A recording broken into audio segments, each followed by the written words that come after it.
ధనుర్మాసంలో నేడు 26వ రోజు.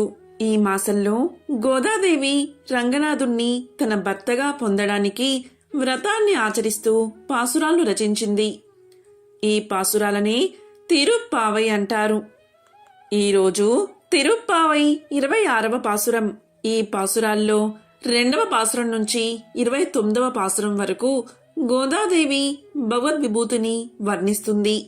నేడు 26వ పాసురంలో శ్రీకృష్ణుణ్ణి తమపై అనుగ్రహం చూపమని గోదాదేవి తన చెరులతో కలిసి ప్రార్థించింది. ఈరోజు ధనుర్మాసంలో 26వ రోజు. ఈరోజు పాసురము, దాని అర్థాన్ని ఇప్పుడు తెలుసుకుందాం.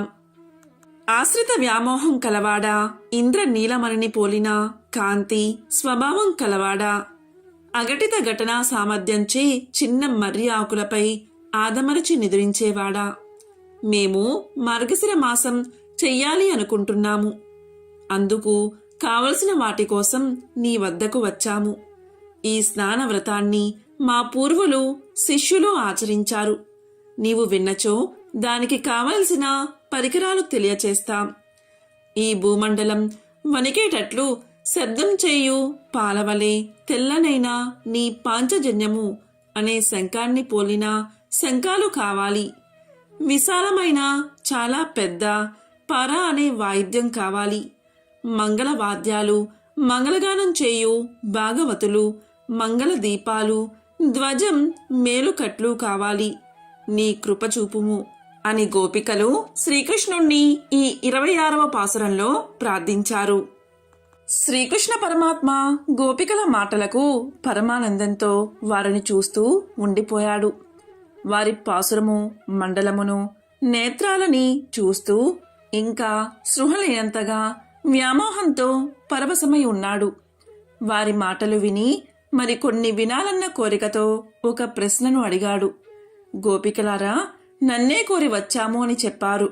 మరలా నీకిష్టమైనచో పర అనే వాద్యాన్ని ఇమ్మని అంటున్నారు.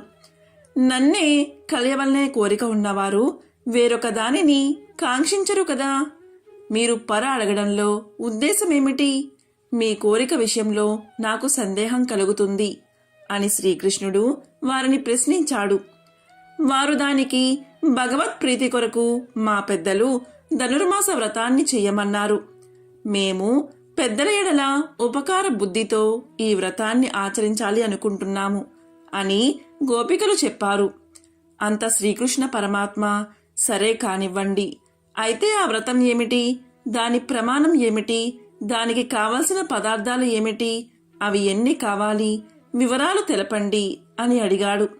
దానికి గోపికలు ఈ వ్రతానికి కావలసిన పరికరాలను అర్థించుచున్నారు ఈ పాసురంలో.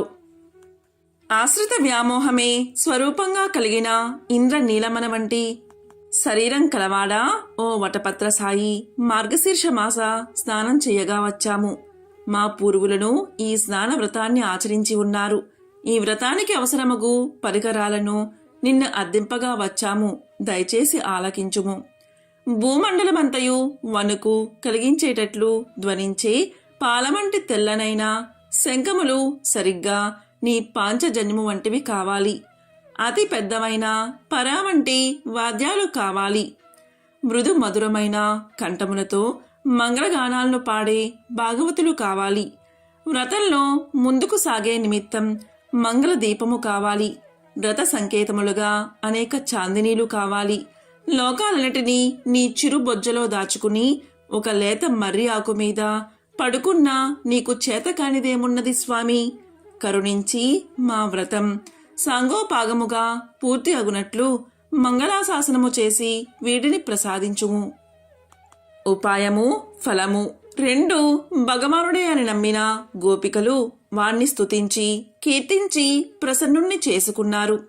రేపల్లెలోని పెద్దల కోరిక మేరకు ఈ మార్గశీర్ష వ్రతాన్ని వర్షాలు కురవడం కోసమే గోపికలు చేస్తున్నారు. పెద్దలకు ప్రతిఫలం వర్షాలు కురవడం, కానీ గోపికల వ్రత ఫలం మాత్రం శ్రీకృష్ణ సమాగమమే. మార్గశీర్ష స్నానము అనగా నిరంతర శ్రీకృష్ణ సంశ్లేష ఆనందంలో మునకలు వేయడమే అని అర్థం. ఇలా చేసే ఈ వ్రతానికి కావలసిన పరికరాలను గోపికలు ఈ పాసురంలో కోరుతున్నారు. ఆశ్రిత వత్సల నీల శరీరా ఆశ్రితులమురా కృపజేయుమురా ఆశ్రయించితిమి వటపత్ర సాయి ఆశ్రితార్థముల నమధరించరా లోకముల ధరగా ఘోషించేడి నీ శంకపు సరి వాద్యములనియ్యరా మాకోసగిన ఘనవాద్య విశేషము గైకొని మా వ్రతము ఆచరించదము. మంగళమును ఆలపించువారిని మంగళమౌ దీపము ధ్వజమును మంగళకరము వితానమ్మును సంగీతితో మా కొసగు దేవరా. ఇదే 26వ పాసురం యొక్క అర్థం. ఓం నమో నారాయణాయ.